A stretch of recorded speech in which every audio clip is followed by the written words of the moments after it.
1960s R&B was a heartbeat, raw rising and reshaping the sound of America. Tracks like the velvet smooth charm of Number 6 still glide through memory like a slow dance under dim lights. And the power waiting at Number 2? That one shook living rooms and jukeboxes alike. These are the 10 unforgettable R&B moments that defined an entire era.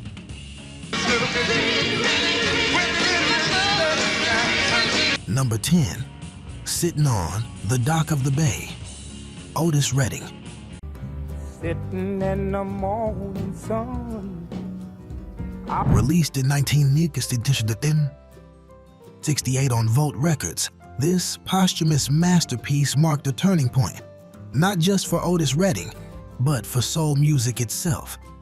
He recorded it in late '67, just days before the tragic plane crash that silenced one of the greatest voices of the era. Yet in the studio, Otis was experimenting, softening his usual fiery delivery into something gentler, more reflective. That famous whistled outro? So I'm just gonna sit on the dock of the bay. It was just a placeholder he never got to replace, and it became one of the most haunting signatures in R&B history. Listeners in '68 heard more than a song. They heard longing, restlessness, and quiet courage. You can almost picture a warm breeze off the bay, the slow slap of waves against wood, and a man trying to find peace in a world moving too fast. Listen, 2,000 miles I roam. It became the first posthumous number one single in Billboard history and helped widen the landscape of soul, showing that introspection could be just as powerful as a shout. If this is the soul of stillness, the next track brings the rhythm right back to the feet in the streets. Number 9, Ain't Too Proud to Beg, The Temptations.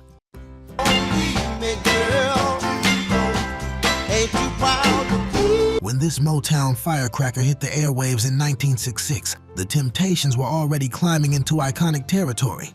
But they needed a record that showed grit, urgency, and unfiltered pleading.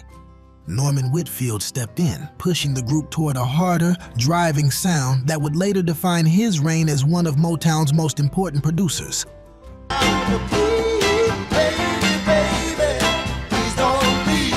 David Ruffin's raspy lead, recorded after multiple takes because Whitfield wanted more desperation each time, became the heartbeat of the track. Picture it, the transistor radio crackling on a Detroit porch, kids dancing barefoot, and teenagers nodding along because they knew what it felt like to want someone back that badly. The horns punch, the drums stomp, and Ruffin pours out every ounce of pride he's willing to lose in the name of love.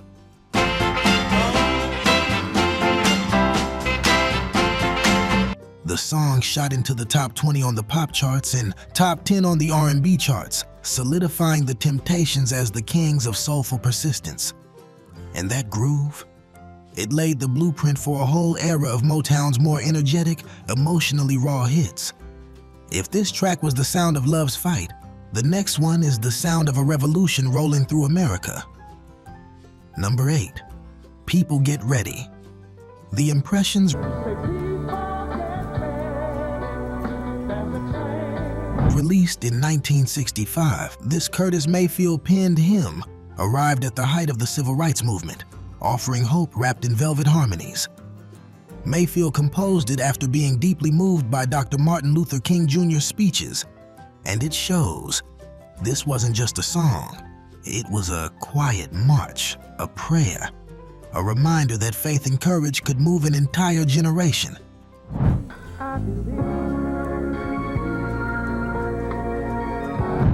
In Chicago's OK Record studio, the group didn't overthink it. No flashy production, no grand arrangements, just the purity of Mayfield's gentle guitar and those feather-soft harmonies that seemed to rise like sunlight. Churches sang it, marchers sang it. Families gathered around radios and felt something lift inside them.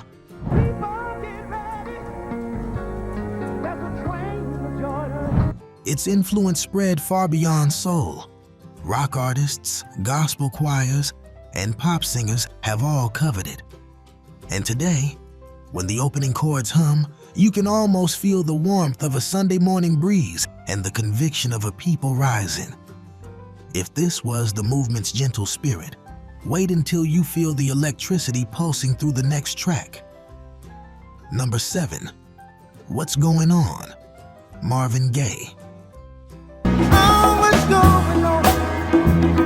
What's going on? When Marvin Gaye stepped into Hitsville, USA in 1970 to record this track, Motown wasn't ready for what he was about to bring. The Vietnam War raged on, communities felt fractured, and returning soldiers like Gaye's own brother came home to neighborhoods filled with unrest. Marvin, once known for silky love songs, suddenly had a heavier truth to tell. Yes, I want to know what's going on. What started as a Four Tops member's idea evolved into a Marvin Gaye masterpiece, shaped by a single moment, watching police clash with peaceful protesters. He channeled that shock, that sadness, that questioning into a melody so warm it almost disguises the weight beneath it. In the studio, Marvin layered multiple vocal takes. Producers thought it was a mistake, but he insisted they keep it. Those overlapping harmonies became one of the most recognizable textures in soul history. Hey baby, what you know good? Hearing it in '71 felt like watching the world through soft morning light after a sleepless night, tired, hopeful, aching for something better. The song climbed the charts and opened the door for artists to speak boldly about social change. If this track was soulful reflection, the next one is pure, unstoppable movement. Number 6, My Girl. The Temptations.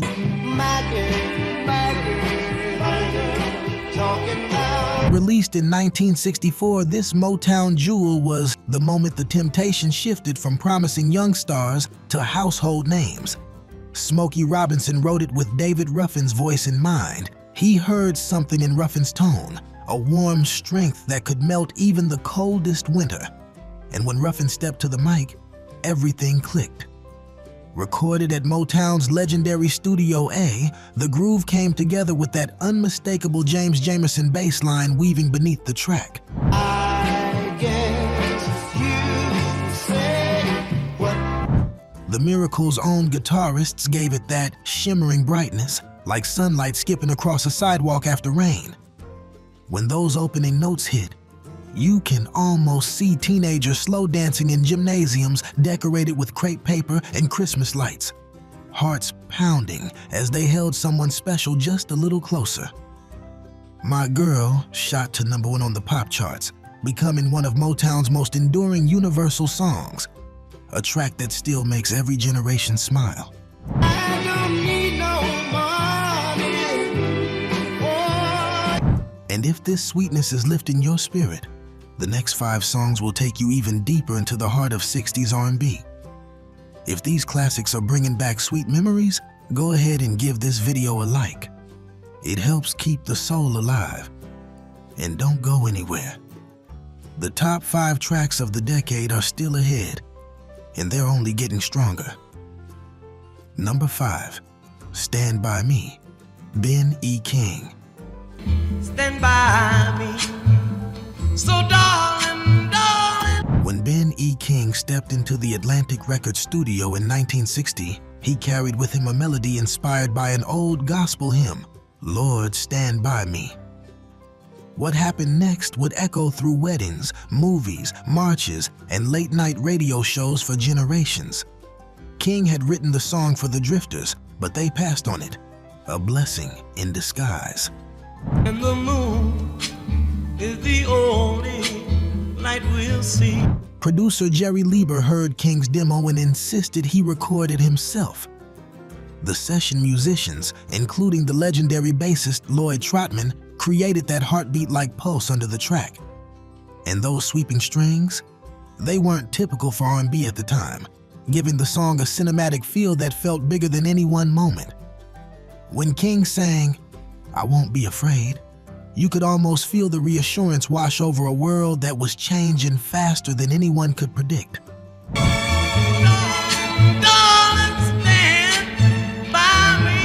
By 1961, the song was already a hit, but its second life in the 1980s and continual presence in film cemented it as a timeless anthem.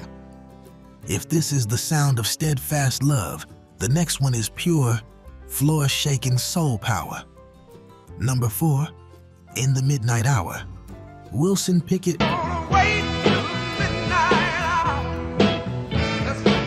released in 1965 on Atlantic's subsidiary label. This track became the defining moment of Wilson Pickett's fiery career. Freshly arrived at Stax Studios in Memphis, Pickett teamed up with guitarist Steve Cropper to craft something electrifying. Legend says the groove was inspired by a dance called the jerk, where the backbeat hit slightly delayed. My love comes tumbling down. I'm gonna wait. That subtle shift created the now famous delayed backbeat feel that would influence funk and R&B for decades. Inside the studio, Pickett's raw, church-trained vocals rattled the walls. You can almost smell the warm summer air coming through the studio windows, hear the hum of amplifiers heating up, and picture Pickett pacing the floor as he worked himself into the perfect storm of passion.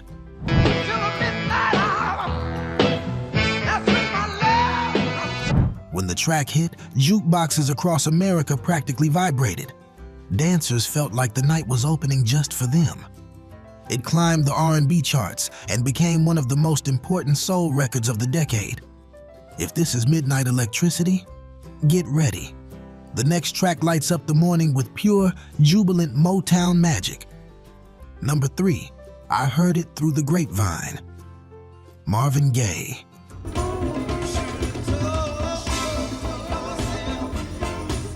When Marvin Gaye recorded this track in 1967, even he didn't know it would become one of Motown's biggest triumphs. The song had already been cut by Smokey Robinson and the Miracles and by Gladys Knight and the Pips, whose version actually hit the charts first. But Berry Gordy initially didn't think Marvin's take was strong enough, so it sat on the shelf, waiting. And maybe that wait was destiny, because when Gaye's version finally dropped in 1968, it exploded.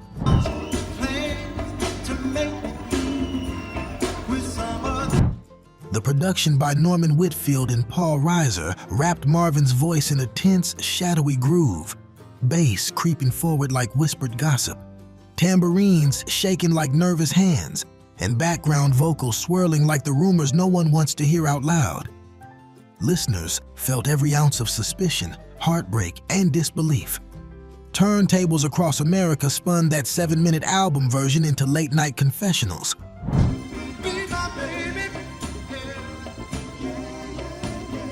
You can almost see a dim living room, lava lamp glowing, someone sitting quietly as the truth sinks in.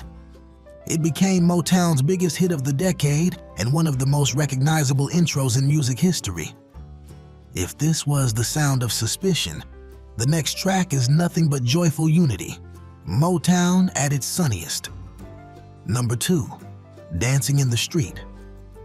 Martha and the Vandellas.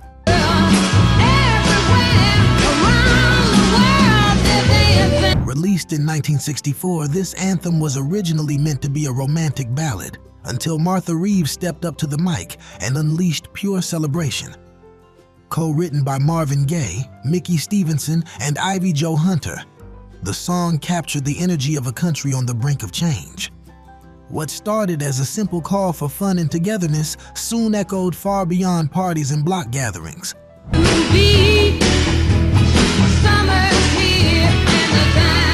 The recording session at Hitsville, USA was electric. Hunter pounded on a tire iron to get that clanging percussive sound, and Reeves belted with a powerful clarity that could stop traffic. Play it today, and you can practically feel summer heat bouncing off city pavement, smell barbecue grills in backyards, and see kids turning hydrants into fountains of joy. It's music, sweet music, velvety music. During the Civil Rights era, many heard it as more than a dance call. It sounded like a rallying cry for unity and community strength. It became a top 10 hit and a timeless soundtrack for celebration. And if you think this one defined the decade, wait until you hear the #1 spot, the crown jewel of 60s R&B. Number 1, Respect, Aretha Franklin. Won't you roll, baby, I got it. Released in 1967 on Atlantic Records, this wasn't just a hit. It was a cultural earthquake. Originally written and recorded by Otis Redding, the song took on a whole new meaning when Aretha Franklin stepped into the studio with her sisters Carolyn and Irma. Aretha wasn't just covering it, she was transforming it. She rearranged the melody, added the iconic R-E-S-P-E-C-T breakdown, and infused it with a fierce self-assurance that the era had never heard quite like this.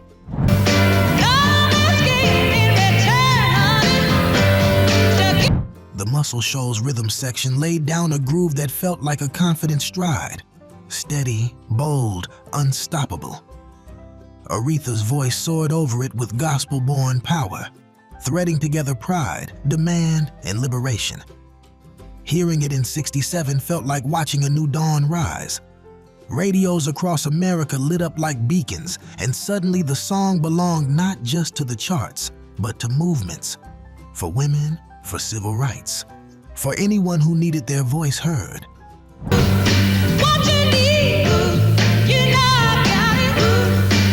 You can almost feel the warmth of a crowded living room, a family huddled around a radio as Aretha belts out a new kind of strength. The track shot to #1, earning her 2 Grammys and becoming one of the most defining recordings of the 20th century. If the 60s had an anthem, something bold, unifying, and unforgettable, this was it. From Motown magic to Stax fire, from protest hymns to dance floor joy, these 10 tracks remind us why the 1960s stand as one of the most groundbreaking eras in R&B. Every song didn't just soundtrack a moment, they helped shape history. Thanks for joining us on this soul stroll through the decade that changed everything. If you want to keep the groove alive, subscribe so you never miss our next journey through the golden years of soul. And before you go, tap that end screen to roll right into our next video, 10 most controversial banned songs of the 1950s. The groove continues.